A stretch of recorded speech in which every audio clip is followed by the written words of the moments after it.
And welcome to everybody. This is an exciting experience for me as well. So yeah, age inclusive working to help retain, help balance where there's sometimes risk of a retention blind spot. So thank you very much to the team. I really hope that you enjoyed today's messages, some of the thinking points that we've got, really putting a bit of a magnifying glass on an issue that does affect all of us, and it's going to keep increasing. So we need to stay ahead of the curve, really. Before I proceed, I do also really want to welcome in Alison Ingram, who is from Age UK, the national office, and she is our partnerships program director. So thank you very much, Alison. It's great to have reinforcement as well in case there's a question that I find myself a bit stuck with. So yes, welcome on board, and thank you very much for having me. Right. So a bit more, firstly, about our structure and our organisation to make sure it's clear for people. Age UK they lead nationally and we're brand partners with them, but they lead on research, policy, lobbying, national partnerships. We are brand partners with them, but all 120 of the local partners, we are independent and we will independently focus on local service delivery. We very much support each other, and it's a joy. I've been working with Age UK Knots for just over a year and a half now. I thoroughly enjoy it. At Age UK Knots, we support around 40,000 people every year with various services that focus on care, advice, health and wellbeing. And to give you an insight, last year we helped bring in 3.4 million back into our local economy through benefit checks. So it's so much more, I think, than is often appreciated what is done at a local Age UK branch. And why are we connecting with SRAG today and yourselves? Well, we see a lot of the mutual benefits, helping local employers in supporting their employees more with the local services, help raise awareness of our work, but also then ultimately improving staff retention, supporting people. And we feel this relevant is message across the UK. So it's a wonderful opportunity UK-wide. So I hope that explains a bit more about us, and thank you very much for the team at SRAG for having us. So the themes for today, I'm going to look at some of the work realities in later life, some how-tos for supporting your staff a bit better, and how we can boost everyone's longevity by just changing the way we age. Okay, so first up, some of the realities. Some of these figures you may be aware of, but I think it's very relevant and needs to be sort of digested, really. It shows us the growing percentage change in our age groups. As you can see, the green and the purple. Green is age 50 plus. We're currently over a third in our workforce. This was in 2023. It's going to be even higher now. It's going to keep growing. Before I continue, I need to make a reference on age points. So we often refer to those who are age 50 plus. I wish not to offend. This is because those age 50 plus are far more likely to need support in caring for their older relatives, neighbours. There's someone in their life who's going to need the services of Age UK. So it's important that they know about what is relevant, what's available, in the local services. So please don't, we're not saying, right, 50 is old. That's another conversation entirely about what is considered age or not. But back to the graph. This is an all-time high and it is growing. Some of the drivers behind this, some may be more obvious, some others perhaps not. We know that there's rising costs of living. People are often going back to work for a pension top-up. They're concerned that their finances aren't going to support retirement. We know also that pension ages are increasing. It's currently 66. It's going to be going up to 67 next May. Rumours and concerns about even higher in future years. But also included in some of these reports is a recognised need for mental and social stimulation and a sense of rhythm and structure to the week. I do remember a lovely quote from a gentleman in his late 70s who's continuing to work. His name was Tom. He said, "I can work, so why would I stop?" I thought that was a very healthy outlook. So lucky for his employers. So I think this is quite an interesting point. Forgive me, Craig, I don't know if polls are available throughout or if you wanted to save some of the questions we had towards the end. A question I had was whether you anticipate working beyond state pension age yourselves. I will pop that in as a poll, yes. So you keep going and I'll pop that in. Yeah, we can definitely ask that. Let's get an audience response. Thank you. It's very exciting being able to do polls during a he promises. Yeah. Super. So, and then this is another statistic I wanted to bring your awareness to.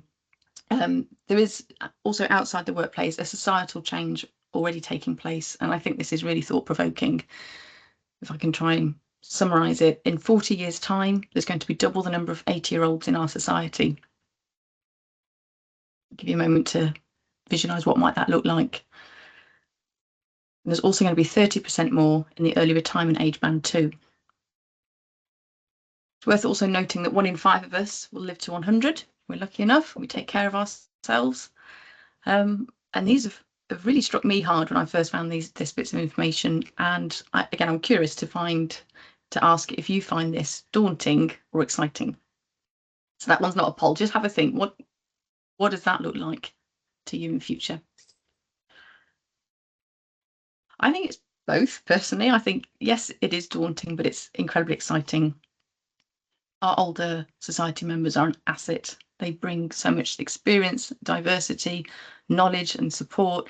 I've had wonderful conversations with people recently about how it was their older community members who helped them through COVID, for example, their outlook, their life experiences. They know how to handle situations, and they are invaluable. They also offer a lot of support for younger generations with grandchild care, etc. And at work, they bring valuable institutional experience, loyalty, diversity, a positive work ethic. This is all comments that I've had through other people when I've shared this presentation. So it's good to know that there's a positive feeling around the growing ageing demographics. But we can't overlook the fact that older workforces do have challenges, increasingly so, and a tough time looking after their elders and worrying about also their own futures. So it's a bit of a double whammy. It's the challenge of being able to provide the care needed to those that you love, but also trying to be confident and secure in your own future and your plans, financially and health-wise. So a theme will come through in this presentation. We know how to help with a lot of these issues and concerns. So we know that change is happening in wider society and at the workplace. It's happening at pace, and my hope is very much that today gives you food for thought. How do you stay ahead of that curve, and how do you support your staff needs as much as possible? So I'd now like to look at sort of the clash. What happens when age-related concerns go unsupported in the workplace? There's 4 main challenges affecting older people, and I've grouped them in this way. Bear with me. To help us consider them, but remember, these can often be affecting your older workers themselves directly or indirectly with the people that they're trying to care for outside of work. So some big statistics in here. On health, 74% of adults age 50 plus worrying about staying healthy as they age. Care, a huge problem, and more so for the older age groups than the younger ones, which could often be misunderstood if people consider it more to be caring for younger children. Actually, there's a large proportion looking after the older age groups. They actually provide the highest number of hours of unpaid work, and often that is outside of also being in paid employment. That's a big strain happening there. Loneliness, a big challenge, again, directly and indirectly. Almost a quarter of people age 50 living alone. And if you think on top of that, we've got a lot more remote working. People are going for long stints at a time without face-to-face interaction with people, or they might be worried about relieving the loneliness that their older person is feeling. And another big area of concern is financial pressure. This is still staggering. 11.3 million older people struggled to pay their energy bills last year. So somebody in your team may be worrying very much about supporting their older relative or their older dependent and helping them make ends meet and pay their bills. They might also be worrying about, well, my future, will they have enough to be able to retire comfortably? So we've got these 4 areas of concerns that, if they go unsupported, can lead to personal crisis. Heather, just really quickly, just to chip in, sorry. So response to your post, we've had 15 respondees, which is great. Thank you to the audience for that. 67%, so large majority have said they will plan to work past the retirement age. So and I'm going to put someone on the spot. I'm going to just ask one person to unmute themselves and just tell us, if you did say yes, what are the reasons behind that? What's your thinking, if you're happy to disclose that? I'm not going to pick at anyone. I'm going to ask someone kindly to unmute themselves before I start to pick on people. Josh, thank you, Josh. The hand is raised. That's a very kind way of doing it as well. So Josh, go for it, Josh, and then we'll come to Laura after. We'll go Josh and Laura. Thank you. Thank you, Craig, and thank you for the presentation. It's great.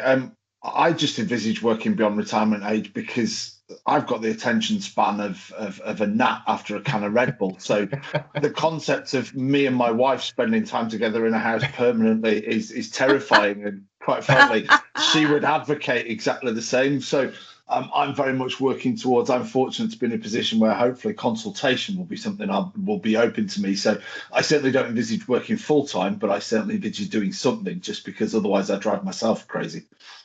So politely, we're going to put that down as social reasons. Okay. Yeah. We're not going to say anything about the state of your marriage or time spent with your wife. Yeah. No, please. Although this is recorded, so you know. Yeah, we'll edit that bit out, Sarah. Take that bit out, please. Yeah.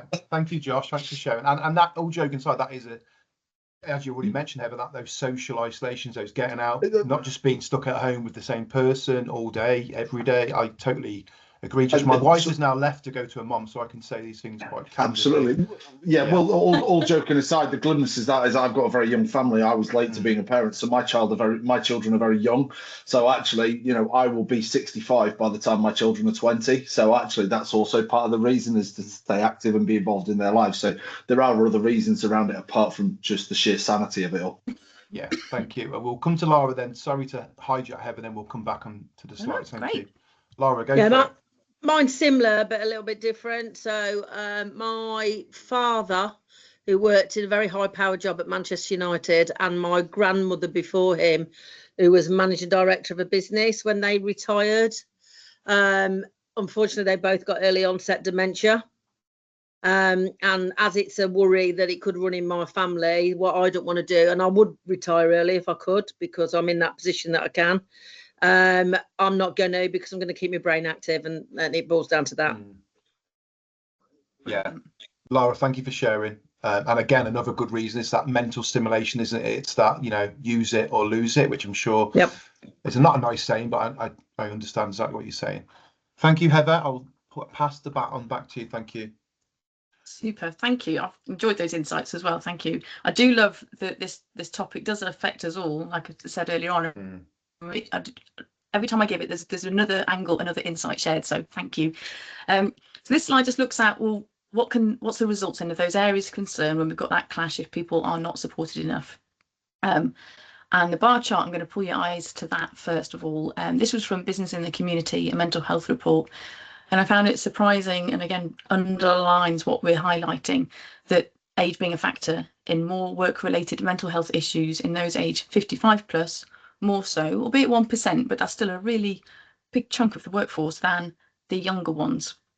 A lot of those within the report related to the strains and stresses of providing care for loved ones outside of work, but a lot of them did also report, there was also reference to financial concerns and worries for their future when they retire as well.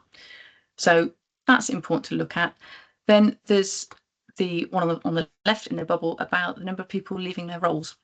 So over 600 people every day leaving their role to care for someone who is older, disabled or seriously ill.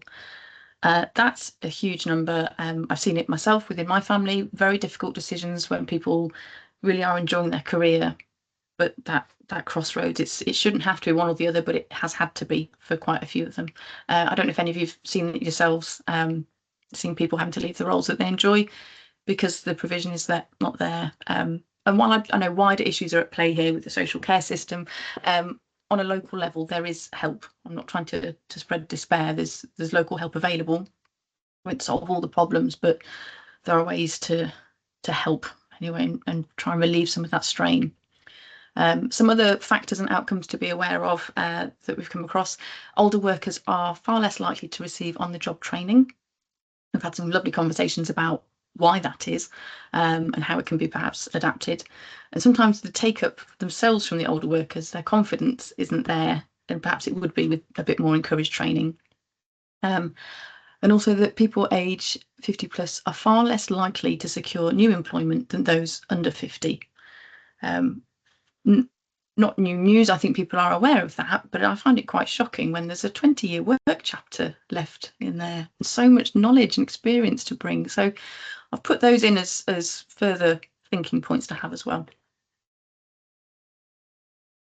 So the cost when experienced staff leave due to burnout and bias, sorry, a huge cost to the individual and to the employer. That statistic earlier about 600 people leaving each day, I did some rough rounding up, but if that was to translate over the whole year, that's over 200,000 leavers per year due to care issues. And CIPD tells us that the average recruitment cost per role in the UK is over £6,000. Again, I'm not Carol Vorderman, but my estimations are that's over 1.2 billion a year. That's a huge figure. And can we mitigate some of that? Can we reduce that? But of course, the cost isn't just financial. When older workers leave, we know that we will also lose as an employer. We're going to lose through lost diversity in the team, lost experience. We're losing the institutional knowledge, some loyalty that may have taken been wonderful to build that up, and you're going to incur the high recruitment costs. It also costs the employee too. Their well-being, lovely references earlier to what you get out of work. You get that social engagement, you get that sense of purpose, the structure. The employee will lose that if they feel they've got to go because they can't do both, enjoy their role and provide the care needed. They're also going to lose that financially as well. So there's some big costs to consider. And it leads me to a quote that really resonated. Again, it's from Business in the Community. The question to their audience was, what would make the most difference? And the reply that if caring for ageing parents was given the same status as caring for children. I thought, wow, the age of the dependent should not differentiate flexibility and support given. I'm incredibly lucky where I work. They understand that I have childcare needs. It's not even questioned, it's just part of that flexibility, and it helps me enjoy both roles immensely. So the age of the dependent should not be a factor. I am aware this was in 2021, and since then carers leave has been launched. That was in 23. So that allows 1 week paid leave to support an older dependent. Again, I'm sure many of you are aware of it, but it brings me back to the question, well, is that enough? Is that enough flexibility? Could more be done? Don't know if you've got that into a poll, Craig, have you or not? No, sorry, no poll. I can No, create a poll if you want. We can discuss it later on as well. Thank you. Do we think more can be done? That is carers leave enough? And I've heard a fair bit of feedback of people that it is not. But wider conversation always welcome. Perhaps we'll talk it through at the end. So in summary, we've gathered quite clearly, yes, your older teams are growing. They've got dependents, but I can now go on to some lighter news about how to find help, how to give as much support as possible. So some thoughts on staying resilient.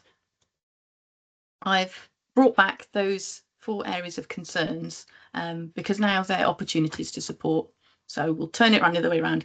Definitely opportunities to support and avert crisis. These are some suggested actions that may help. They're not exhaustive, and you may already be doing some of them yourselves, but it might just help prompt you into some further thinking. So with regards to the health, and not just physical health, we're talking about mental health, emotional health and well-being. Are you providing plenty of health schemes, information sessions, maybe advice services, activities that you're connecting with locally to help promote to people, or putting them on yourselves? I'm seeing a great increase in intercompany teams, whether it's football or choir activities. That's one of the most inclusive ones, isn't it? Singing. Is enough being done, and could more be done, I suppose, around supporting health? And remember, these 4 areas are affecting your employees directly and indirectly. So they might actually have a health concern that isn't theirs, it's of their older dependent. Again, help them know what's available locally. And again, your local Age UK may have some activities they can get involved with, whether it's walking groups. Men in Sheds is a great one that we've got going locally as well. For care, information and signposting to local UK services. This is really making sure that they know how to access guidance and advice for local to them and their older dependent. Age UK are the trusted, up-to-date, one-stop shop for what's available locally. Is enough being done to promote the carers leave? And perhaps I can invite you to reflect a bit on whether enough flexibility is being offered, if we think to some of the quotes that we saw earlier. Another great activity we've seen work well is to encourage carers networks, whether that's within your organisation for others who are in a difficult care situation, or local groups that are there. But I'm sure if anyone's experienced it themselves, it can be really isolating to feel like I've got this big pressure and I don't know what to do. So that can really bring people together, which threads nicely across to the loneliness one. Work-life balance, I think I mentioned earlier about, obviously we've got more working from home, so let's just check in. Are people okay? Are they getting enough interaction? Does it work for them? Are there opportunities for them to socialise within the organisation or locally? It might even lead to some awareness and training about self-management. Can people improve things for themselves and be a bit more empowered to balance their lives a bit better? And then lastly, financial pressure. Again, whether it's for their older dependent or themselves.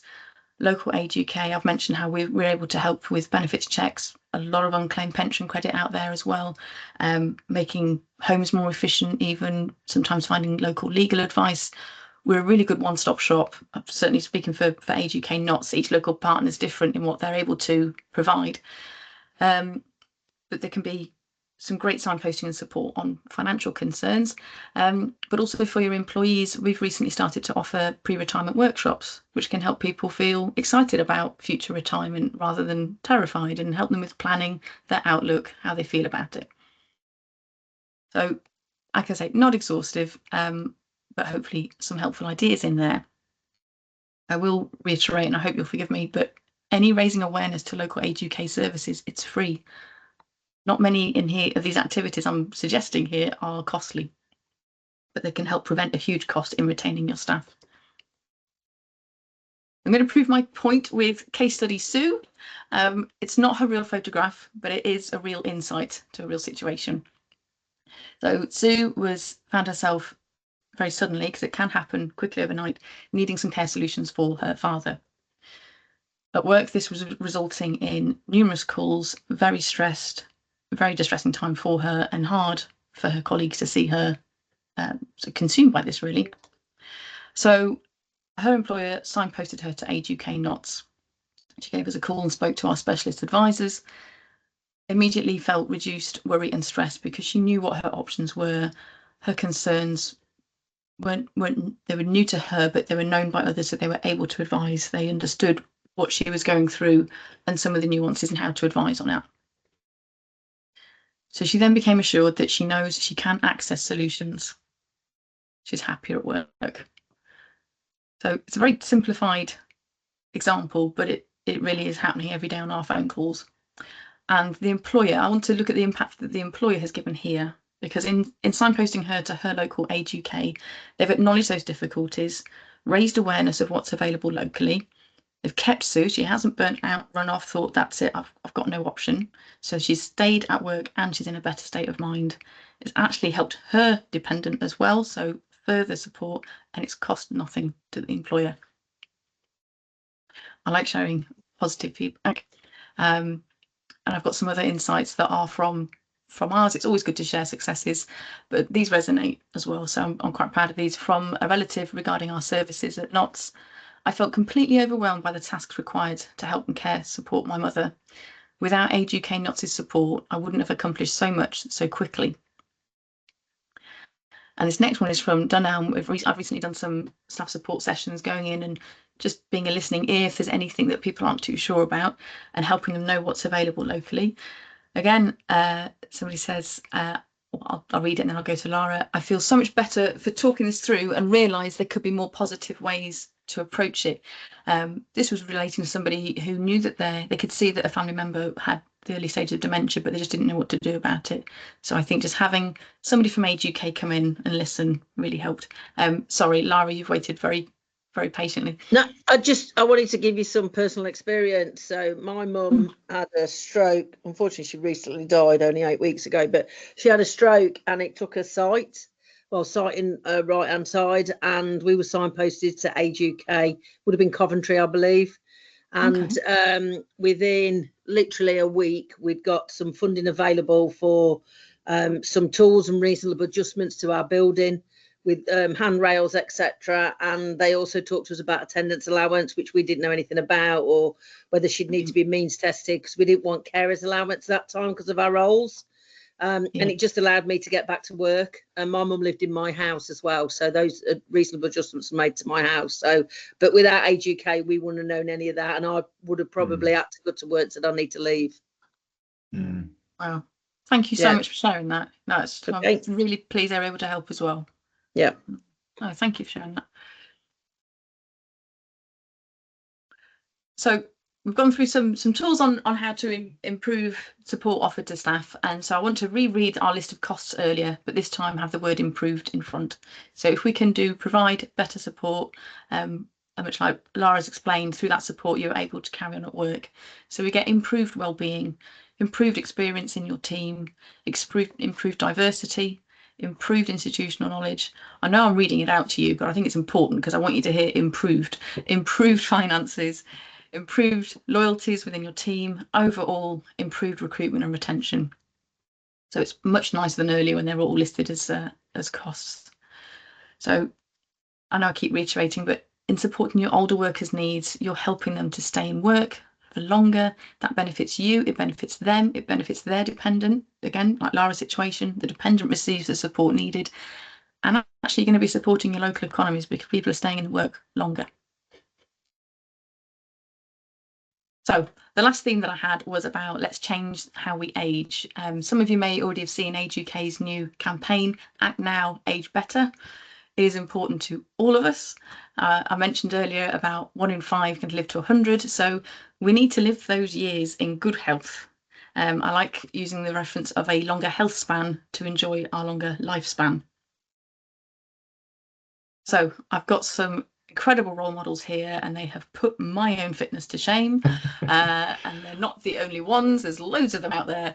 I just scratched the surface on the research of this and thought, wow, we're not held back by our bodies as perhaps we sometimes believe that we are. If you look at Michael Kish on the right, he did the 100-meter sprint 4 seconds slower than Usain Bolt, and he's 70. I don't think I'll ever be able to get within a minute of Usain Bolt's 100 meters. If you'd like to see more examples of these, just ask YouTube for senior sports heroes. They're out there and they prove it is possible. So they're good anchors for me when I think about Act Now, Age Better.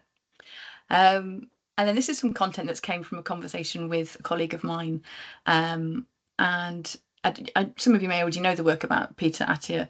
It's a great model to be aware of, and I think it simplifies a lot of fascinating conversations out there. But to improve our own longevity, living better, healthier for longer, that we need to be focusing on our physical health, as you've seen with those legends that are out there, our mental well-being, so cognitive ability, making executive decisions, our emotional balance, so being able to regulate emotions and feelings effectively. And just remember as well that statistic earlier about reported mental health issues in older workers. So could that be an area for development to help boost longevity? Of course, there's other factors affecting our longevity, finances, regional demographics, but I hope it'll encourage you all to reflect on this personally and for your employees. If you imagine the impact of your employees' improved health spans for your own growing older workforce, I think the rationale certainly seems quite evident. People growing older, there's going to be more people in the workplace that are older. Let's have them as healthy as possible. Get your pound of flesh, if I'm going to be blunt. Right. So I also wanted to touch on some further opportunities. I really hope today has helped raise awareness of some of the challenges and changes and opportunities to support your older workers more. And we've highlighted some easy routes to facilitate that support and to boost the retention of your older team members. But much of Age UK's work is free.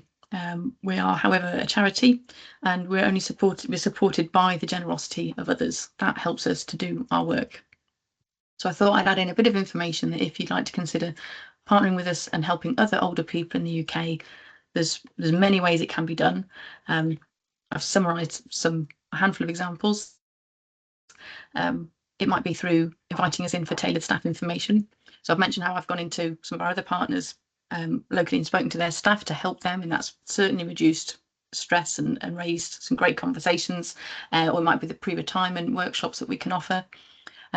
Events and sports sponsorship are just a source of joy and achievement. I'm doing an abseil myself in August, so I've really got to stick to my word there. I'm terrified, but it'll be fun.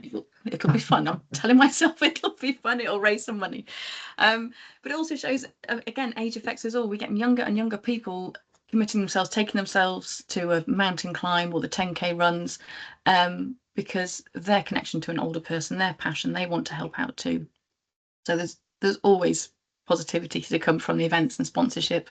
You may consider us as Charity of the Year, a great way to raise your profile, be seen locally in your communities that you are helping a local charity and making a difference. Or it might be that your organisation has specialties that could help Age UK and be given as a gift in kind, or even supporting with donated products for our shops. Every little helps. Every local Age UK and Age UK National have a huge target to raise in terms of fundraising. So any support we receive is greatly appreciated. And just really quickly, Heather, sorry, on that note, if you do receive some support or you do support Age UK, please do let us know as a SRAG, because we'd love to build out those case studies, those great partnerships, those collaborations that are really making an impact in this space. So yes, encourage you to reach out to you, Heather, but then like I say, if that happens, please do let us know as an SRAG group. Thank you. Back to you. Thank you. Well, some of you may be relieved. Last of the slides. I really want to thank you all for your time, and I hope it's been insightful. I hope it's perhaps reminds you of a few of the themes in retaining your experienced members. I would be interested to know if today has helped you consider making any changes yourselves, perhaps at your organisation, or suggesting changes. And again, as Craig has said, if it's inspired you to connect with us further, please don't hesitate. If you don't cover Nottingham and Nottinghamshire, reach out to your local Age UK, or if you cover more than one area, consider perhaps contacting Alison and our Age UK national office. But ask, we're very, we collaborate a lot to all support one another across different areas. So yeah, I'll welcome any questions and do my best with them. Go for it. So yeah, please do ask questions. We'll use the raise your hand, and we've got one coming in, which is great. So any questions or even examples of best practice. So again, if there's something that Heather has mentioned today that you think, you know what, we do that really good at our workplace, I just want to share that with the group. Or the other way, if you want to not say name and shame, if you want to say, you know what, we don't do this very well, how do we get better at this? So yeah, please do, let's use this space. We've got our first one in. Debbie, unmute yourself. Go for it, Debbie. Hi, Debbie. Hi, sorry, I was a little bit late, so I'd missed the first half, but obviously I picked up on, and I'm actually quite embarrassed to say we get involved a lot with Age UK in patient transport. We certainly the last 6 months we've been doing lots of talks with Age UK in the whole of Kent and Medway, going around talking to the carers, telling them about patient transport.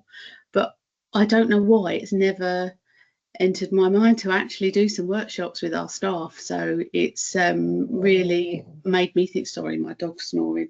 It's really made me think about this now.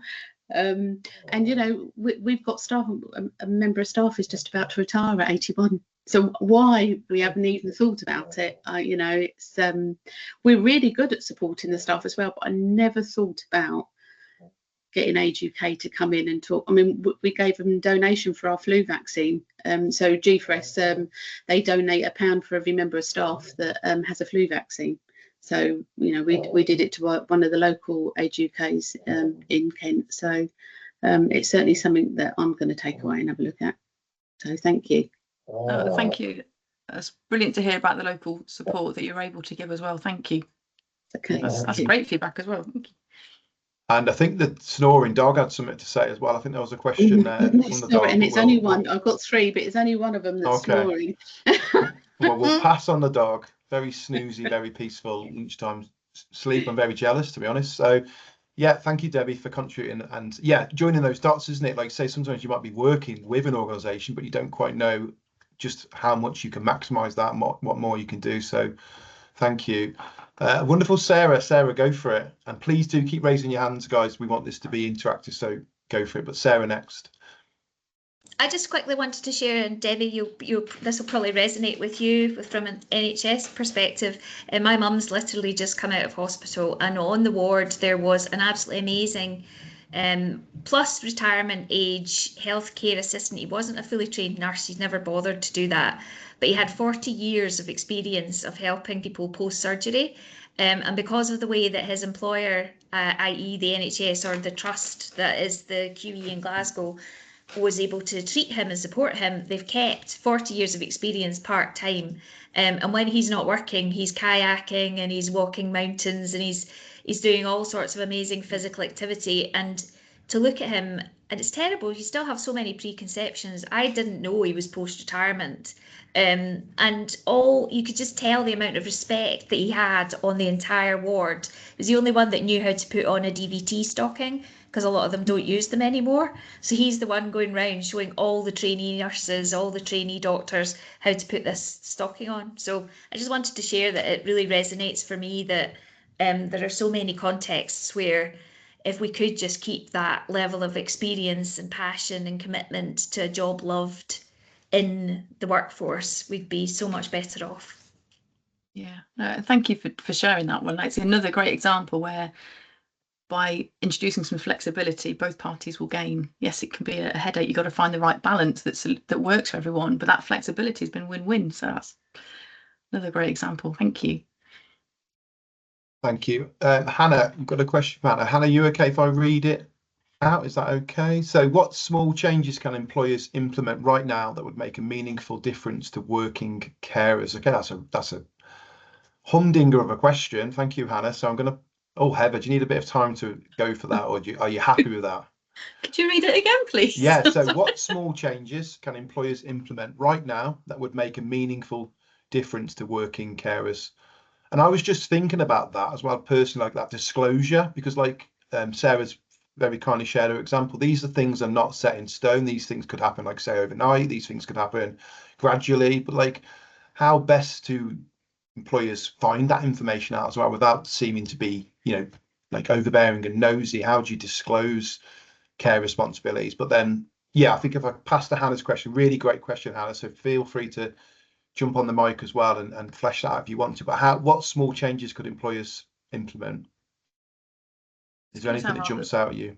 Sure, and forgive me if it sounds a bit biased. I think first of all, explore for those employers wherever your employees are based. Find out what's available through their local Age UKs, because there could be a whole range of free support available, knowledge. It's more about also how current that information is. We get this a lot with feedback from relatives, employees, etc. That I think you saw in the quote as well from earlier, being able to do so much so quickly because they've got that one-stop shop with the local expertise. They know the system, they know they've got all the good advice. So certainly reaching out to what resources are available locally, and it's free. So that's going to be a quick, easy, small change. Discover more and promote more back to your staff. When we've gone into some local employers to us, I've been taking leaflets and I never come back with any because they've all been taken. People want to share what's available locally. But in terms of those who are undergoing a strain to do with care, I would recommend a conversation with the HR teams. They can perhaps guide a bit more. I'm afraid my expertise dries up a little bit there, but there will be experts and I'd be very happy to look into that further to help you as well. Thank you. And I think we had a question from the wonderful Julie from Premier Foods, but Alison has very kindly answered that in the chat as well around contacting for that support. What could you do as a national? I know we've got these hyper local, but yeah, what could they do as a big national organisation? You know what? I'm happy to finish soon. I'm going to see if we've got any more questions or any more best practice, or again, like Debbie said, very, very honest, Debbie, anything that you think, you know what, we're not doing this well enough, we should be doing more of this. So I'll give people an opportunity if they want to.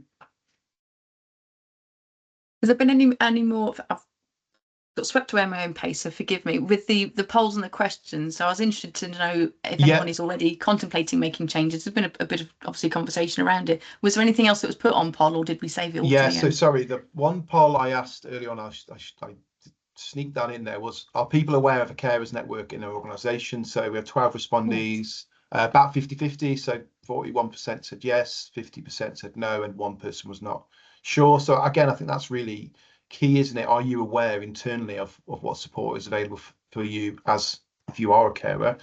We've had a new message pop in. This is brilliant. Hannah, again, I'm going to ask this one, then we'll close soon. Hannah, here we go. You ready?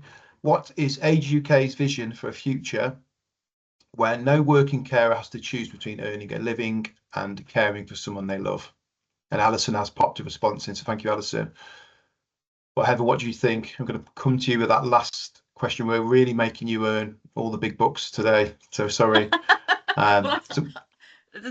Forgive me, can you repeat the question again? Sorry. Just make sure I've heard it correctly. What is Age UK's vision for a future where no working carer has to choose between earning a living and caring for someone they love? I think the answer is in the question, that you shouldn't have to choose. You should have that option for flexibility, because we enjoy our work and we enjoy caring for those that we love.